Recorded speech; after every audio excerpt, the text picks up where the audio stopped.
অনুষ্ঠান বাড়ির স্টার্টারে যে ফিশ বল থাকে তা আমরা সবাই ভীষণ পছন্দ করি। আর সেই ফিশ বল যদি বাড়িতেই খুব সহজে আপনারা বানিয়ে নিতে পারেন তাহলে কেমন হয়। ফিশ বল ভেটকি মাছ ছাড়াও যে কোনো মাছ দিয়ে বানিয়ে নিতে পারেন। একদম পারফেক্ট টেস্ট পেতে ভিডিওটি শেষ পর্যন্ত দেখার অনুরোধ রইল, সঙ্গে থাকছে টিপস। নমস্কার বন্ধুরা, কিচেন টেকনিকে আপনাদের সবাইকে স্বাগত। আমি মধুমিতা। আজ আমি শেয়ার করবো আপনাদের সাথে নতুন স্বাদের একটা রেসিপি। চলুন দেখে নেওয়া যাক আজকের রেসিপি। আমি এখানে 4 পিস ভেটকি মাছের ফিলে নিয়েছি, তবে যে কোনো মাছ দিয়ে আপনারা করতে পারেন। একটা কড়াই নিয়েছি, কড়াইতে পরিমাণ মতো জল দিয়ে দেব। জলটা উষ্ণ গরম হলে দিয়ে দেব সামান্য একটু নুন আর একটু হলুদ।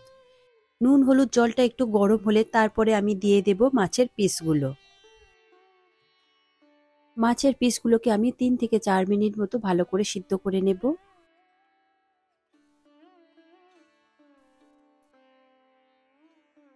দেখুন জলও খুব ভালো করে ফুটে উঠেছে আর মাছও খুব ভালো মতো সিদ্ধ হয়ে গিয়েছে। এরপরে ঝাঁঝরির সাহায্যে আমি মাছগুলোকে তুলে নেব একটা পাত্রের মধ্যে।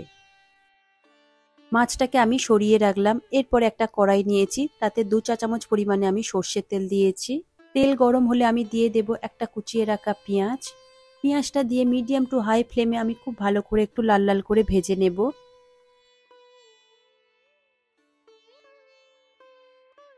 দেখুন পেঁয়াজটা আমার ভাজা ভাজা হয়ে এসেছে। ঠিক এই সময় আমি দিয়ে দেব 1 চা চামচ পরিমাণে রসুন বাটা, দিয়ে দেব 1 চা চামচ পরিমাণে আদা বাটা, আর দিয়ে দেব 1 চা চামচ পরিমাণে লঙ্কা বাটা। তবে ঝালটা আপনারা নিজেদের স্বাদ মতো দেবেন, আপনারা এখানে চাইলে কুচিও দিতে পারেন লঙ্কা। আদা রসুনের কাঁচা গন্ধ চলে যাওয়া পর্যন্ত লো ফ্লেমে খুব ভালো করে মিশিয়ে নিতে হবে।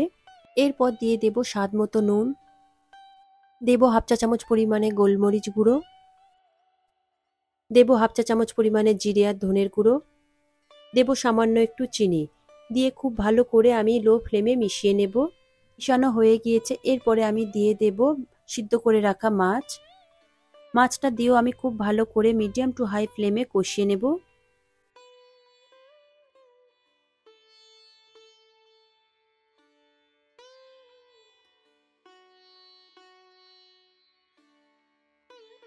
দু থেকে 3 মিনিট মতো ঠিক এই রকম ভাবে মিশিয়ে নেবেন। দেখুন মেশানো আমার ভালো করে হয়ে গিয়েছে। এরপরে আমি দিয়ে দেব হাফ চা চামচ পরিমাণে গরম মশলা গুঁড়ো। দিয়ে আমি খুব ভালো করে আরো একবার নাড়াচাড়া করে নেব।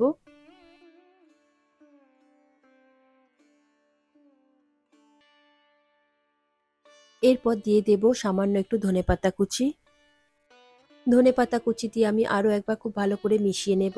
দেখুন এক্সট্রা জলটাও শুকিয়ে গিয়েছে। এরপরে আমি দিয়ে দেব 2 চা চামচ পরিমাণে কর্নফ্লাওয়ার।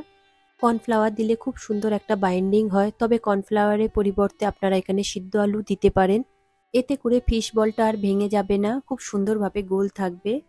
দেখুন রেডি হয়ে গিয়েছে আমার পুরটা বানানো। এরপরে আমি একটা পাত্রের মধ্যে ঢেলে নেব।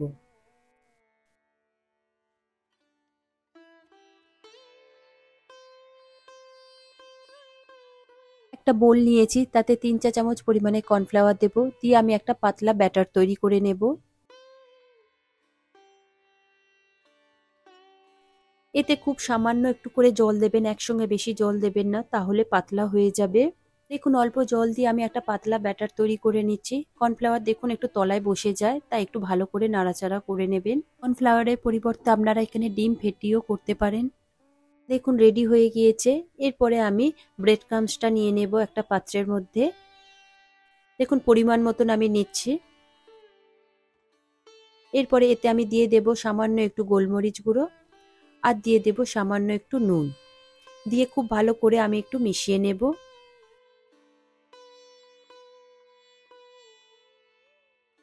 দেখুন মিশানো হয়ে গিয়েছে। এরপরে মাছটাকে হাতের মধ্যে একটু নেবেন, নিয়ে বলের আকারে একটা শেপ দিয়ে নেবেন। তারপরে কর্নফ্লাওয়ারের ব্যাটারের মধ্যে একবার ডুবিয়ে ব্রেড ক্রাম্বসের মধ্যে দিয়ে ভালো করে একটা কোট তৈরি করে নেবেন। তবে আপনারা চাইলে এখানে ডবল কোট করতে পারেন, আমি এখানে সিঙ্গেল কোট করেছি। দেখুন আমার খুব ভালো করে ব্রেড ক্রাম্বস লাগানো হয়ে গিয়েছে। দেখুন এইভাবে চেপে চেপে দেবেন। দেখুন রেডি হয়ে গিয়েছে আমার আরো একটা ফিশ বল। আমি আরো একটা তৈরি করে দেখিয়ে দিচ্ছি। দেখুন একই রকম পদ্ধতিতে তৈরি করবেন, তাহলে খুবই সুন্দর হবে। আমি এখানে একটা হাতে ইউজ করেছি, দেখুন হাতটা ধুয়ে। আপনারা চাইলে এখানে দুটো হাত ইউজ করতে পারেন। একই রকমভাবে আমি বাকি ফিশ বলগুলোকে রেডি করে নেব। তবে এই ফিশ বলগুলো রেডি হয়ে গেলে 1 ঘন্টা নর্মাল ফ্রিজে রেখে দিতে হবে ভালোভাবে সেট হবার জন্য, তা না হলে ভাজতে গেলে ভেঙে যেতে পারে। এরপর কড়াইতে আমি পরিমাণ মতো তেল দিয়ে দেব, তেলটা গরম হতে থাক। ঠিক এই সময় দেখুন আমি 1 ঘন্টা পরে ফ্রিজ থেকে বের করেছি, ফিশ বলগুলো কত সুন্দর শেড হয়ে গিয়েছে।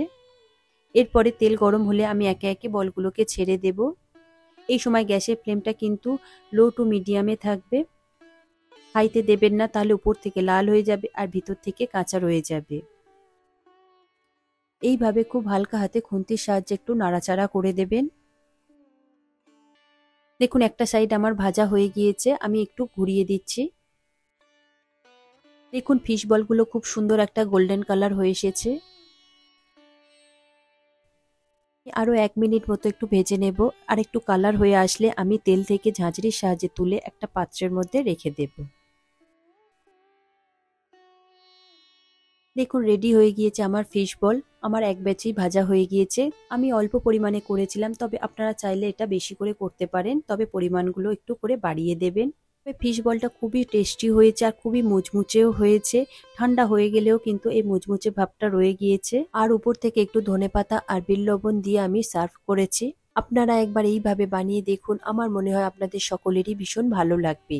আর ভালো লাগলে লাইক শেয়ার করবার অনুরোধ রইল, সাথে এইরকম সব নিত্য নতুন রেসিপি পাওয়ার জন্য কিচেন টেকনিককে সাবস্ক্রাইব করে পাশে থাকার অনুরোধ রইল।